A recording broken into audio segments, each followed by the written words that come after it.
Olha só, gente, o governador do estado de São Paulo, Tarcísio de Freitas, falou pela primeira vez após o desentendimento entre ele e Bolsonaro sobre a reforma tributária. Ainda na tarde de ontem, o Tarcísio minimizou o episódio e disse que divergências acontecem, é normal. Dá uma olhada. O presidente é um grande amigo, observe, a gente pode divergir em algum ponto sobre a reforma, é normal, não é possível que a gente vá concordar sempre, concordar em tudo.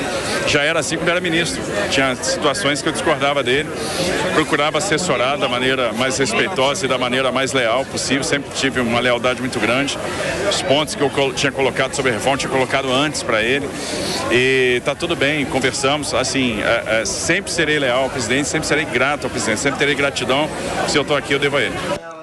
Tá aí a fala do governador do estado de São Paulo, Tarcísio Gomes de Freitas, demonstrando lealdade, mais uma vez, a Jair Bolsonaro.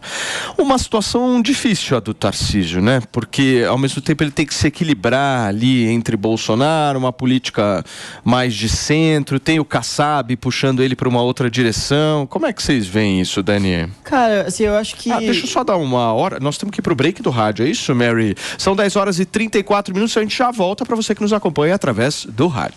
E para você que está na TV, vamos ouvir a opinião do Dani em relação a isso, que eu estou meio confuso, Dani. Eu acho que a posição do Tarcísio é ruim no curto prazo. Agora, no médio e longo prazo, a posição ruim é do Bolsonaro. Porque inelegível, tendo uma derrota nessa aprovação da reforma tributária, e cada vez mais as pessoas buscando resultados, olhando para a economia, todas essas discussões mais vazias, essas polêmicas vazias, vão perder relevância e, consequentemente, Bolsonaro também deve perder relevância ao longo do tempo. Para aqueles que gostem ou não, provavelmente isso é o que deve acontecer. O Tarcísio, ele é um cara que tem uma visão de mundo muito clara, ele é um conservador, ele é um político de direita, ao contrário do que vários têm falado por aí, alguns militantes aí da direita também falam que ele não é de direita. Não, ele é de direita, ele faz um governo técnico de direita, mas ao mesmo tempo ponderado, ele consegue dialogar com quem não é de direita. E isso é muito importante porque a gente tem que trazer as pessoas para o nosso lado e não afastar elas. Então ele tem feito um trabalho excelente, só tem crescido. No meu ponto de vista, ele saiu gigante dessa reforma tributária, ele foi muito importante para que não só São Paulo não perdesse, mas para que o projeto fosse aprimorado, né? Então a gente sabe que tem problemas, a gente já falou sobre isso, a gente discutiu de forma bem agressiva isso, inclusive nos últimos dias, os diversos desafios que existem aí na aprovação da reforma tributária, mas o Tarcísio contribuiu muito favoravelmente e eu acredito que ele é alguém que consegue dialogar com quem é de centro, ele consegue dialogar até com quem até é meio centro-esquerda.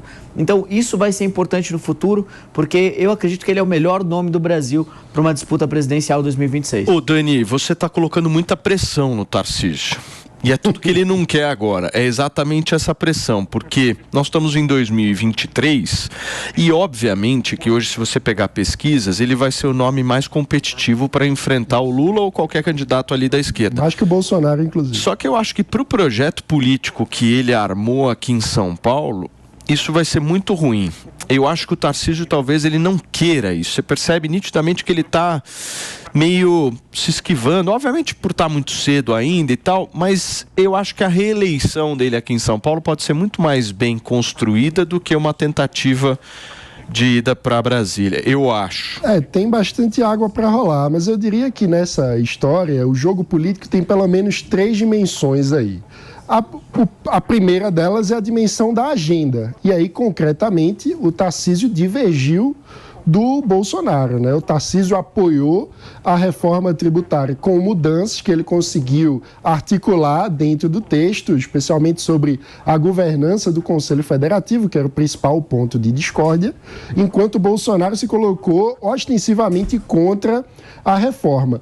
Uma segunda dimensão é a dimensão de poder efetivo, e nesse caso a gente vê qual que é o status. O Tarcísio é, nesse momento, governador do estado de São Paulo, segundo maior orçamento da máquina pública brasileira. Então é um poder muito grande, indica muitos cargos, controla um orçamento muito grande, controla muitas políticas públicas. Enquanto isso, Bolsonaro é um funcionário de luxo do Valdemar Costa Neto dentro do PL. Mas tem a terceira dimensão da política, que é a dimensão narrativa. É a dimensão da relação com a sociedade. E é aí que está o maior desafio do Tarcísio. Por quê? Porque ele foi eleito aproveitando a carona da narrativa do Bolsonaro. Então, para divergir na agenda e para divergir no jogo de poder, ele precisa ser capaz de se equilibrar no jogo narrativo, para que não soe, por exemplo, como um traidor, como alguém que aproveitou o capital político eleitoral do Bolsonaro para chegar ao poder e, uma vez chegando ao poder, deu uma facada nas costas do presidente ou algo do tipo. Agora, então é esse equilíbrio de narrativa que o Tarcísio tenta construir. Eu discordo quando você diz que Bolsonaro é um funcionário de luxo do Valdemar Costa Neto, porque, querendo ou não, ele ainda tem uma capacidade de influenciar muita gente. E isso vale muito. Então, isso vai se manter até 2026? Eu acredito que deve cair ao longo do tempo por conta da falta de perspectiva de poder, que é o principal lastro de um político. Se ele tem perspectiva de chegar ao poder, ele vale mais. Deixa eu só receber quem nos acompanha pelo rádio. Dani, são 10 horas e 39 minutos para você que sintonizou agora na programação da Jovem Pan. A gente está repercutindo aqui no Morning esse desentendimento entre Tarcísio e Bolsonaro, que parece que cessou, certo? Sim. Parece. Vamos ser práticos. Só parece. Fala, Antoninha, o que é? Vamos ser práticos. Fala com o povo, meu amor. Eu gosto quando você fala pro povo. Vamos falar pro povo. É claro que o Tarcísio não vai ficar divagando agora sobre a presidência, que ele mal entrou no governo. É claro que o Tarcísio não vai entrar em rota de colisão com o Bolsonaro, porque, como ele disse, ele conhece perfeitamente o Bolsonaro. E é claro que o Bolsonaro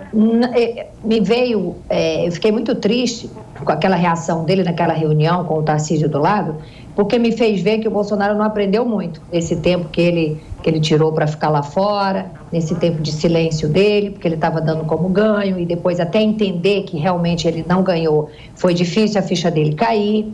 Então, assim, ele volta, ele pega o microfone e ele fala daquela forma que... que o Bolsonaro, ele tem um negócio que ele não consegue... a fala dele inflama as pessoas. É isso que tinha que mudar no Bolsonaro. A fala dele inflama as pessoas. E isso não é legal. Então, assim, eu não achei legal o que ele fez com o Tarcísio. E ele falou, se o PL todo votar, a gente não tem reforma. Só dali foram 22. É um número muito expressivo. 22 do PL votaram a favor. É um número gigante, 22 deputados. Então, o Bolsonaro sempre blefando, sempre fazendo o povo acreditar que ele está com pessoas, e ele não está. O Bolsonaro está mais só e sempre esteve mais só do que acompanhado. E tem que parar de blefar com as pessoas, colocar esperança para as pessoas e falar de forma inflamada, entendeu? Agora, anotem dia e hora que eu estou falando isso para vocês.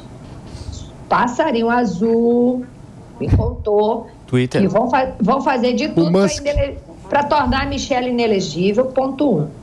Ponto 2, Tarcísio é o cara da direita para 2026. Ele não vai falar isso agora, entendeu? Mas o projeto é esse, Tarcísio, presidente 2026. E eu creio que pela história do Tarcísio, né, que ele diz, eu devo ao Bolsonaro, ele está sendo elegante, de fato que o Bolsonaro abraçou, ganhou, mas ele não deve somente ao Bolsonaro, ele deve a um trabalho muito bom que ele fez como ministro. E ele está sendo legal, até porque ele não quer também que essa ala...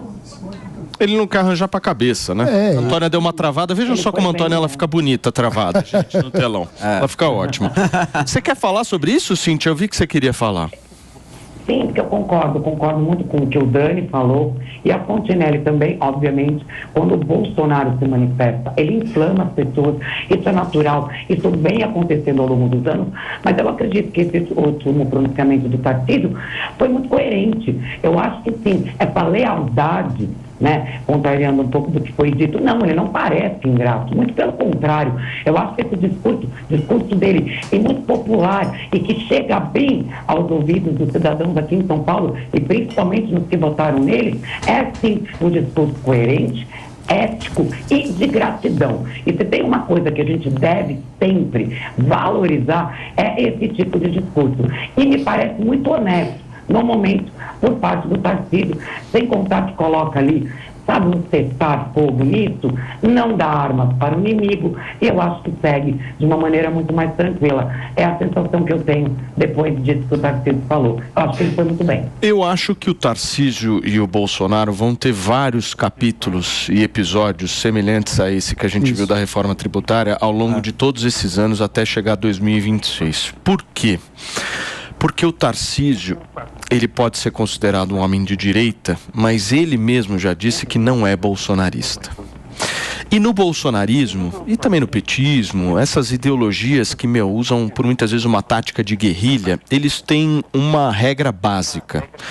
Ou você concorda 100% comigo, ou está fora. Ou você é meu inimigo. Essa é a regra básica. E o que aconteceu com o Tarcísio, esse processo de fritura, foi justamente isso. Para o bolsonarismo e para o petismo, não interessa aquele que concorda 80%, aquele que concorda 70%. Tem que concordar 100%. Se você não concordar 100%, é inimigo.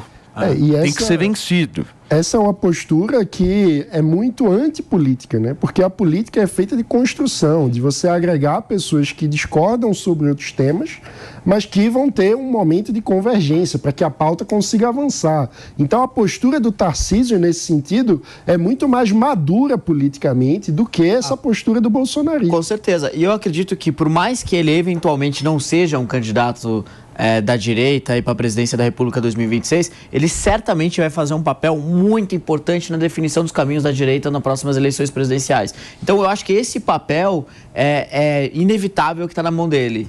E ele está fazendo um bom trabalho, está conseguindo mostrar muita coisa, não só para quem é de direita, que já concorda com ele, mas também para quem não concorda com ele. Sim. Eu vi muita gente de centro-esquerda falando, não, o Tarcísio está indo bem, eu gosto dele e tal. Então, esse sentimento é bom ser cultivado ao longo do tempo para uma eventual disputa presidencial ou para ajudar a direita. Olha, o Tarcísio é um cara que, sem dúvida alguma, eu morreria de mão junta, sabe? Assim, de mãos dadas. É verdade, sabe por quê? Sabe por quê? Eu acho que dentro de todo esse patamar, principalmente bolsonarista, essa história que a gente viu realmente completamente dividida e polarizada, esquerda, direita, ele foi o cara que ele conseguiu, talvez, ele conseguiu, ou está conseguindo estrategicamente, mostrar um norte, eu acho que para essa direita completamente polarizada e militante, que existe uma outra forma realmente de você ser conservador, ter uma questão mais política efetiva e não simplesmente fazer um barulho absurdo e não chegar a lugar nenhum, né? Então o Tarcísio é esse cara, o Tarcísio é esse homem que realmente pode ser a grande luz no final do túnel, né? E eu gosto disso quando ele fala, não sou bolsonarista. Tá certo, você não precisa ser bolsonarista, ou você pode ser um cara que gosta do Bolsonaro, que votou no cara, que é conservador, mas não necessariamente você precisa simplesmente rachar no meio, sabe? E ou você é esquerda ou você é direita. Não, você pode ir no centro numa boa. E eu acho que essa postura dele pode ser uma boa forma de neutralizar essa fritura que a gente estava falando que os radicais fazem. Por quê? Porque ele adota um discurso, uma narrativa de humildade, de lealdade, que são características muito importantes e que o povo paulista, o povo brasileiro, valoriza bastante. E isso não significou, na prática, uma subserviência. Ele não baixou a cabeça porque Bolsonaro falou A e ele fez A. Não, ele tem a própria decisão, então ele não deixa de mostrar força ao peitar qual que é a posição dele, ao articular em favor da posição dele, mas essa força não vira arrogância, porque ele consegue manejar no discurso a demonstração de lealdade e humildade. Então eu acho que o Tarcísio está indo num rumo muito interessante e que eu diria que para o país sair da radicalização, da polarização, é fundamental, porque ele consegue ter uma ressonância no público bolsonarista com uma postura diferente, muito mais madura politicamente. O Tarcísio repercute mais que o Zema, né? Se a gente for analisar em 2023, assim, quem repercutiu mais? O Tarcísio, né? nesse campo da direita. Até por... Pela ligação com o Bolsonaro também. Exato, pela proximidade do Bolsonaro lá atrás e hoje por governar o maior estado do país em termos econômicos, né, e populacional. Muito bem. E eu acho que ele tem sido muito mais habilidoso na narrativa, na construção da conexão com a população. O Zema tá com aquele papo de, Sudeste, Sul, né? Exato. Não é um papo nacional, né? Exato. Precisa abrir um pouco. Cria resistência. Olha só, turma, fofoca.